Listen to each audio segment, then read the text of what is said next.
We turn next to Malaysia. What impact is the climate change crisis having there? And how is the country responding?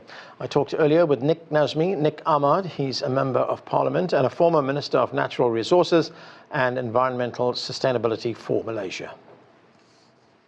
Nik Nazmi Nik Ahmad, thanks so much for joining us. Now, climate change is having a significant impact on Malaysia. We've seen flooding as well as sea levels rising. How would you describe the threat that climate change poses to Malaysia? It is a very big threat. As you mentioned, we see flooding, the intensity is increasing, sea level rise.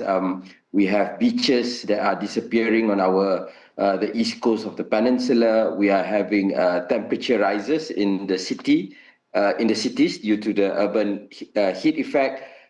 So yeah, we are experiencing climate change in a very drastic manner. Now, how is Malaysia responding? What are some of the strategies that the government is using? On one hand, I think we've been quite ambitious. Malaysia is a small country. We have historically been a small contributor to emissions. But at the same time, we realize that we need to show our commitment to fulfill the Paris Agreement and also to build a more climate resilient Malaysia. So the country is in the midst of passing a climate change bill that is skewed more towards mitigation measures, and it has an ambitious net zero goal to be achieved by 2050. At the same time, the country is also working on a national adaptation plan in order to adapt to climate change. The other part as well is that Malaysia is trying to harness our natural, the nature, our biodiversity as part of the strategy to fight climate change as a major carbon sink. So these are the things that the country is doing, but it has its challenges as pockets of the country are still in poverty, and the country is still reliant on fossil fuels as an engine of growth for the economy, as well as subsidies that have been enjoyed by the public for so long. Right, and what can you tell us about these adaptation strategies, these mitigation measures that you are taking that will be in this bill? So currently our electricity generation in Malaysia is about 80% from fossil fuels, predominantly coal and natural gas. The idea is that by 2050, at least 70% of it will come from renewables, predominantly solar, battery storage, hydroelectricity, and also part of the regional ASEAN power grid, and possibly nuclear as well. So that will be a big contributor towards our transition. The government has started retargeting subsidies rather than blanket subsidies, focusing it on the on the poor and the middle classes.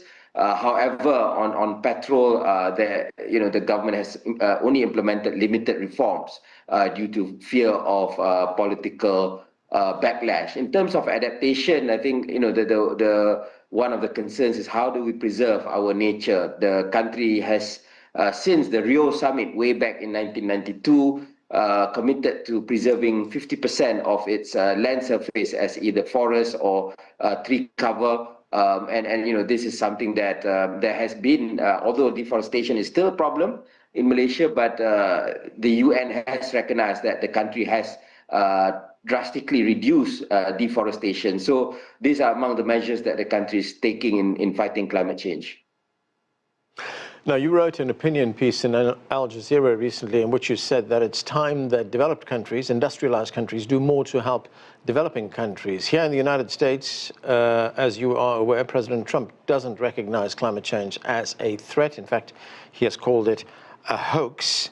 But how can the rest of the world, especially the developing world, take on this task of fighting climate change in a multilateral way? This is not the first time that the US is out of a climate change agreement. The US was not part of the Kyoto Protocol before, and during Trump's first tenure as president, he also left the Paris Agreement. So, it is unfortunate because the US is the biggest economy in the world. It has historically contributed a lot in terms of carbon emissions, and we do hope that the US can play its part. But at the end of the day, this is the nature of democracy, and this we have to. I think what Professor Stiglitz have been saying is this G-1 approach, i.e., with US being outside the room, sometimes it can be easier to get things done. And I think, the EU, China, and the rest of the world, including ASEAN, which Malaysia is a part of, we need to focus on that. And rather than just giving up or lowering our expectation, we just have to find ways, because the world is in crisis, and action must be now. So I think these it's how we have to deal with it. And we do hope that the EU, but also Japan, and also the oil and gas countries, they should do more in order to help the developing world to face the climate crisis, because only through climate justice can we bring everyone together in this battle. Well, let's talk about ASEAN. This is something that you focused on. It's a powerful group of nations that works, with consensus. How can ASEAN lead the way in fighting climate change? Yeah, just like it's just like what do you call that, UNFCCC, right? I.e., where the COP is, the whole COP discussion is also by consensus, which has its pros and its cons, right? It's very difficult to get an agreement, but the moment you get something, then you have a very workable framework because everyone has committed to it. So, ASEAN has its challenges. No doubt. It came out from the Cold War. It was a very different institution, but we also recognize the IPCC has recognized that ASEAN, Southeast Asia, is one of the most susceptible regions to climate change. And ASEAN, it has almost 700 million people. It's going to be the fourth biggest economy in the world. It also has a lot of natural, resources and all that. So these are things that we need to harness for us to face climate change, because ASEAN is essentially a lot of it, it's islands, it's peninsulas, a lot of what do you call that, shoreline. So we really need to face climate change in order for us to have a future for the region. So I think this is where ASEAN needs to ramp up. Malaysia was chairman of ASEAN for this year until November. So next will be Philippines, also a country that is very much ravaged by climate change. So there is a lot of expectation that ASEAN can do so. And recently, ASEAN passed a declaration on environmental rights that I believe is pointing in the right direction. Now, China is a global leader in green technology, in the manufacture of green technology, the use of green technology, and of course the export of green technology. We look at things like solar panels, wind turbines, electric vehicles as well. How important is China's role, particularly in helping developing countries fight climate change?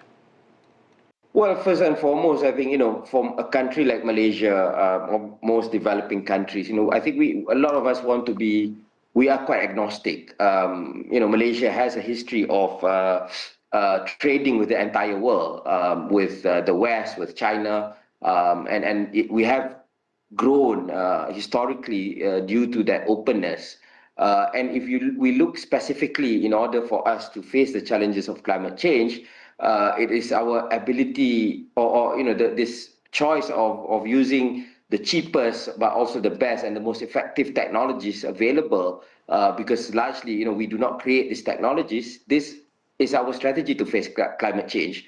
And I think that's one of the major criticisms that we have when the West, especially the US, were taking much more restrictive approach with regards to China. On the products, whether it's EVs, whether it's solar panels and whatnot, because we really want to have the best and also the cheapest product available.